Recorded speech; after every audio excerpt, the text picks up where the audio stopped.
തറവാട്ടിലെ മരപ്പെട്ടിയിൽ പണ്ടെന്നോ കണ്ടുമറന്ന താളിയോല ഗ്രന്ഥങ്ങളെ ഓർമ്മിപ്പിക്കുന്ന തളപത്ര ചിത്രം അഥവാ പാം ലീഫ് എൻഗ്രേവിംഗ്. രഘുരാജപുരത്തെ ഗുരുകുലത്തിൽ നിന്ന് ഈ കലാരൂപത്തെ കൂടുതൽ അടുത്തറിഞ്ഞപ്പോൾ അറിവിനേക്കാളേറെ അതിശയമായിരുന്നു മനസ്സിൽ.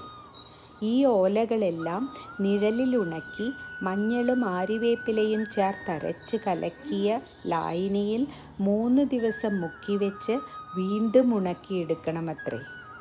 ഓലയിൽ ലേഖിനി ഉപയോഗിച്ച് വരയ്ക്കുന്ന ചിത്രത്തിന് തെളിച്ചം കിട്ടാനായി പണ്ട് മുത്തശ്ശി കൺമഷിയുണ്ടാക്കാൻ ഉപയോഗിച്ചിരുന്ന വിളക്കിൻ കരിയാണ് ഉപയോഗിക്കുന്നത്.